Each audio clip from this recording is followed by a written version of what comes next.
Innal hamdalillah nahmaduhu wa nasta'inuhu wa nastaghfiruh wa na'udzu billahi min shururi anfusina wa min sayyiati a'malina. May yahdihillahu fala mudilla lahu wa may yudlilhu fala hadiyalah. Sesungguhnya segala puji hanya bagi Allah. Kita memujinya, memohon pertolongan dan memohon ampun kepadanya. Kita berlindung kepada Allah dari kejelekan jiwa-jiwa kita dan dari keburukan amal perbuatan kita. Barang siapa yang diberikan petunjuk oleh Allah, maka tidak ada seorang pun yang bisa menyesatkannya. Dan barang siapa yang disesatkan oleh Allah, maka tidak ada seorang pun yang bisa memberikan petunjuk kepadanya. Asyhadu an la ilaha illallah wahdahu la syarika lah, lahul mulku wa lahul hamdu wa huwa ala kulli syai'in qadir. Wa asyhadu anna Muhammadan abduhu wa rasuluh wa safiyuhu wa khaliluh. Aku bersaksi bahwa tidak ada Tuhan yang berhak disembah kecuali Allah semata. Tiada sekutu baginya. Baginyalah segala kekuasaan, pujian, dan Dia maha kuasa atas segala sesuatu. Dan aku bersaksi bahwa Muhammad adalah hamba dan utusannya, hamba pilihan dan kekasih Allah subhanahu wa ta'ala. Salawatu Rabbi wa salamuhu alaihi wa ala alihi wa sahbihi wa man tabi'ahum bi ihsanin ila yaumiddin, yauma la yanfa'u malun wala banun illa man atallaha biqalbin salim. Semoga salawat dan salam senantiasa tercurahkan kepada Nabi kita Muhammad sallallahu alaihi wasallam, kepada keluarga dan para sahabat, serta orang-orang yang senantiasa meniti jalannya sampai hari kiamat, hari yang tiada bermanfaat harta dan anak-anak kecuali siapa yang menghadap kepada Allah dengan hati yang selamat. Amma ba'd, faya ma'asyaral muslimin wa zumratal mu'minin rahimakumullah. Kaum muslimin dan kaum mukminin yang dirahmati dan dimuliakan oleh Allah, usikum wa nafsiya bi taqwallah faqad fazal muttaqun. Aku wasiatkan kepada diriku dan kepada seluruh jamaah untuk kita senantiasa bertakwa kepada Allah. Sungguh amat beruntung mereka yang bertakwa kepadanya. Kalau Allah Ta'ala fi kitabihil karim, Allah Ta'ala berfirman di dalam Al-Quran yang mulia, ya ayyuhalladzina amanu taqullaha haqqa tuqatih wa la tamutunna illa wa antum muslimun. Wahai orang-orang yang beriman, bertakwalah kalian kepada Allah dengan sebenar-benarnya ketakwaan, dan janganlah kamu mati kecuali di atas keislaman. Sadaqallahul azim. Maha benar Allah subhanahu wa ta'ala dengan segala firman-Nya. Sidang jamaah Jumat rahimakumullah, pada kesempatan yang baik ini, di hari Jumat, di salah satu bulan dari bulan-bulan Allah Muharram ini, maka kami ingin mengingatkan kepada seluruh jamaah, setelah mengingatkan kepada diri kami tentunya akan apa yang terjadi dari bulan Muharram, tentunya dari faedah dan keutamaan, sesuai dengan apa yang dijelaskan oleh Allah di dalam Al-Quran dan Rasulullah sallallahu alaihi wasallam di dalam hadits-hadits yang mulia tentang apa dan peristiwa apa yang terjadi di bulan agung ini, bulan Muharram. Jamaah yang dirahmati dan dimuliakan oleh Allah, sebagai seorang muslim dan mukmin, kita yakin dan percaya bahwa sesungguhnya Allah pastilah akan menolong hamba-hambanya yang beriman, dan bahwasanya Allah tidak mungkin menghinakan para nabi dan para rasulnya. Demikian pula orang yang sejalan dengan jalannya para nabi dan para rasul. Allah Ta'ala berfirman, inna lanansuru rasulana walladzina amanu fil hayatid dunya wa yawma yaqumul ashhad. Sesungguhnya kami benar-benar akan menolong para rasul kami dan orang-orang yang beriman bersamanya di kehidupan dunia dan pada hari tegaknya saksi-saksi. Itulah hari kiamat, hari yang tiada pertolongan kecuali pertolongan dari Allah Subhanahu wa ta'ala. Maka marilah kita mencoba memetik hikmah dan pelajaran akan pertolongan yang Allah curahkan kepada Nabiullah Musa alaihi salam, seorang nabi dari kalangan Bani Israel, yang seharusnya kita pun mengambil tauladan dan petunjuk darinya pula. Allah Ta'ala berfirman di dalam Quran, laqad kana fi qisasihim ibratun liulil albab. Sesungguhnya di dalam kisah-kisah mereka terdapat ibrah, terdapat pelajaran bagi orang-orang yang mau memikirkan pelajaran. Kisah penting dari perjalanan hidup Nabiullah Musa alaihi salam, di mana Allah Subhanahu wa ta'ala mengutus beliau di saat kezoliman telah merajalela, ketidakberdayaan ada pada sebahagian golongan, sehingga terjadilah dua golongan yang bertentangan tatkala itu. Golongan orang-orang yang kaya dan terpandang, yang mereka menganggap dirinya lebih tinggi dan berhak menginjak orang lain. Dialah Fir'aun dengan kaumnya, Haman dengan bala tentaranya, demikian pula Qarun dengan harta bendanya. Mereka adalah golongan yang menganggap dirinya besar, tinggi, dan ia sombong, berhak menindas orang lain, orang yang lemah. Sementara itu, kaum Bani Israel, umat Nabi Musa alaihi salam, berada dalam penindasan yang nyata, kezaliman yang terang-terangan. Dan di saat itu jamaah sekalian,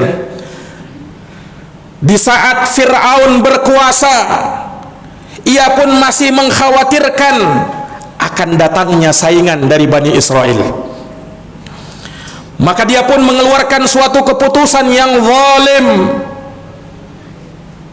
Ia mengatakan dan ia memerintahkan, sebagaimana disebutkan di dalam Al-Quran, yuqattiluna abna'akum wa yastahyuna nisa'akum. Ia membunuh semua anak laki-laki dari kalangan Bani Israel, dan ia biarkan hidup semua anak perempuan.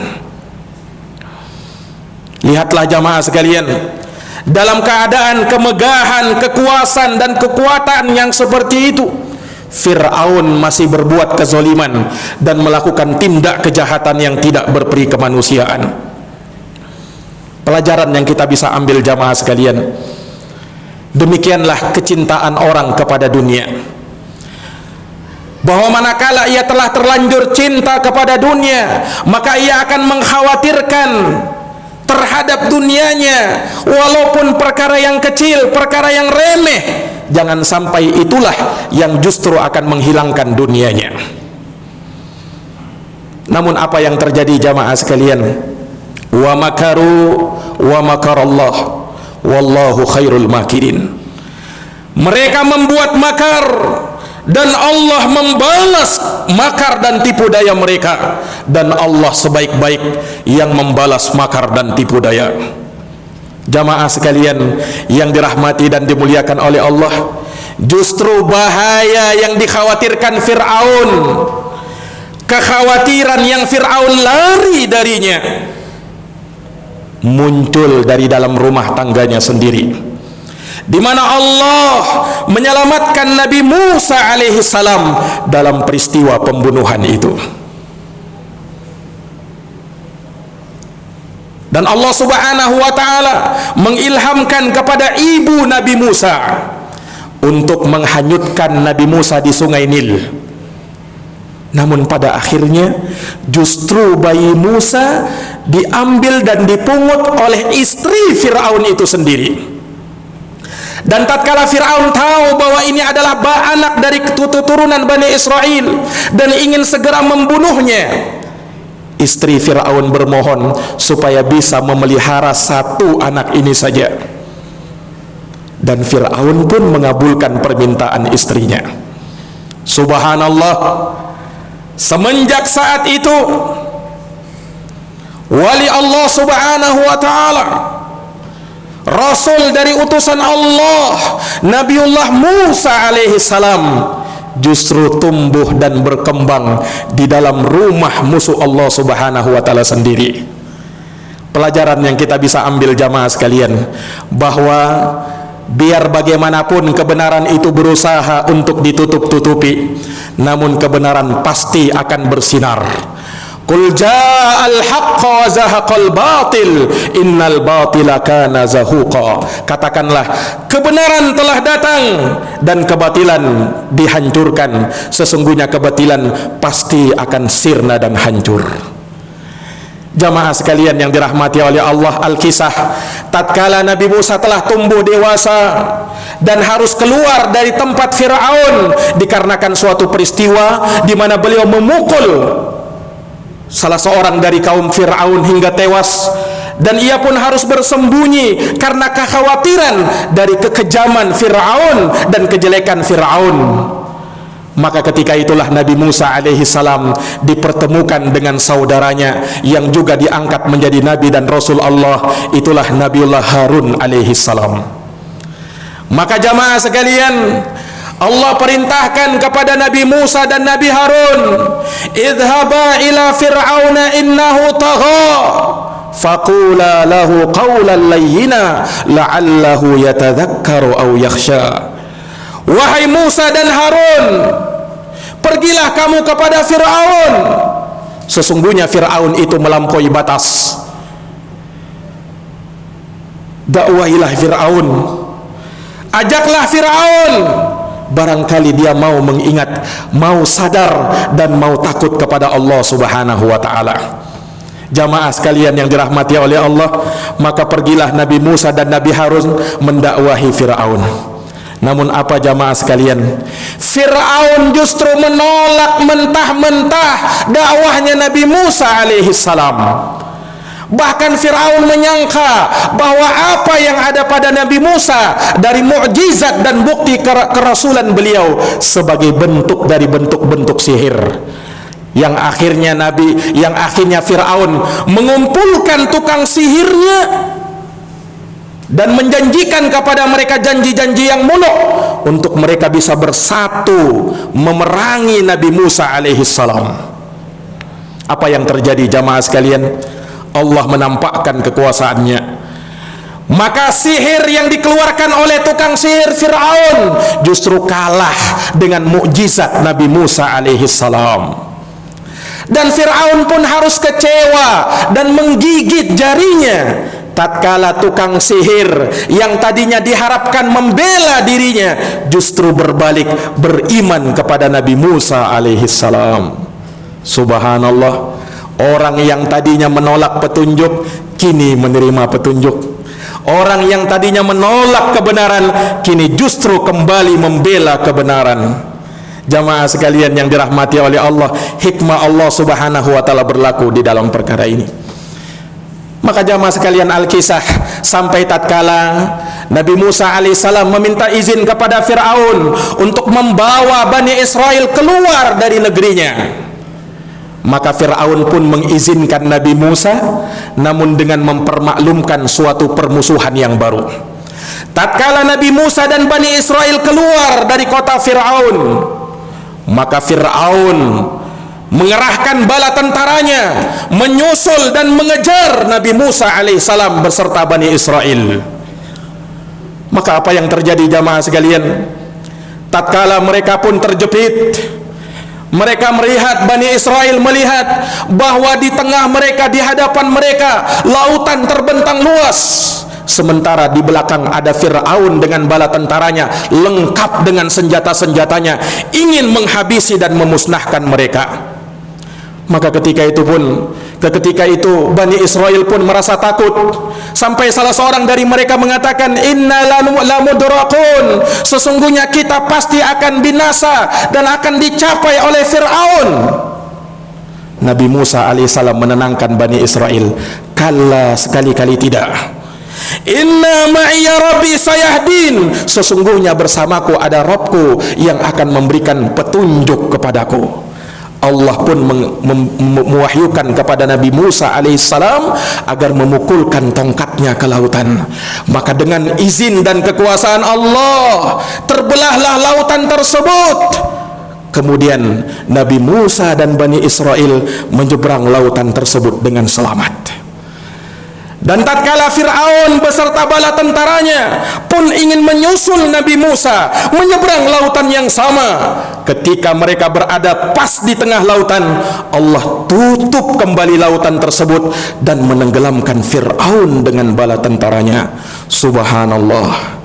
Jamaah yang dirahmati oleh Allah Subhanahu wa taala, ini kisah singkat dari sepenggal kisah perjalanan Nabi Musa menghadapi Raja Fir'aun.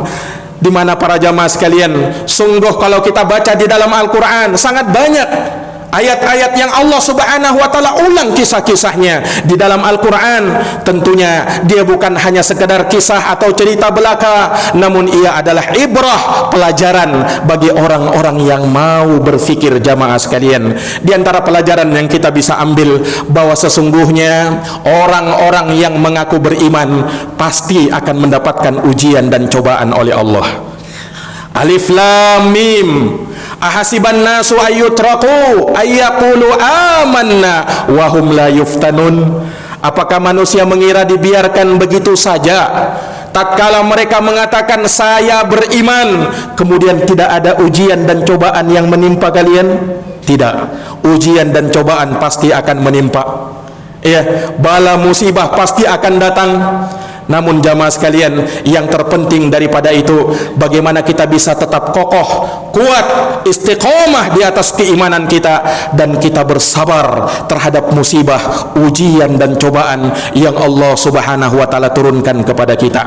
Kemudian dari pelajaran juga jamaah sekalian, bahwa sesungguhnya kebenaran, ahlul haq pasti akan dimenangkan oleh Allah Subhanahu wa taala.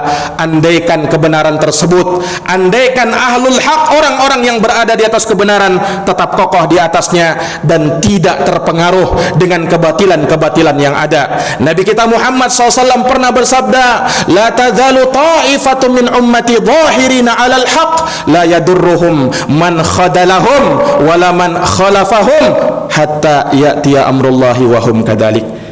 Akan terus ada dan senantiasa ada, kata Nabi, orang-orang yang mereka itu nampak di atas kebenaran, tidak memudaratkan mereka orang yang menyelisihi dan menghinakan mereka sampai datang keputusan Allah dan mereka tetap dalam keadaan demikian. Aqulu kama tasma'un. Barakallahu li wa lakum fil Qur'anil azim wa nafa'ani wa iyyakum bima fihi minal ayati wa dzikril hakim. Aqulu qawli hadza wa astaghfirullah li wa lakum wa lisairil muslimina min kulli dhanbin fastaghfiruhu innahu huwal ghafurur rahim.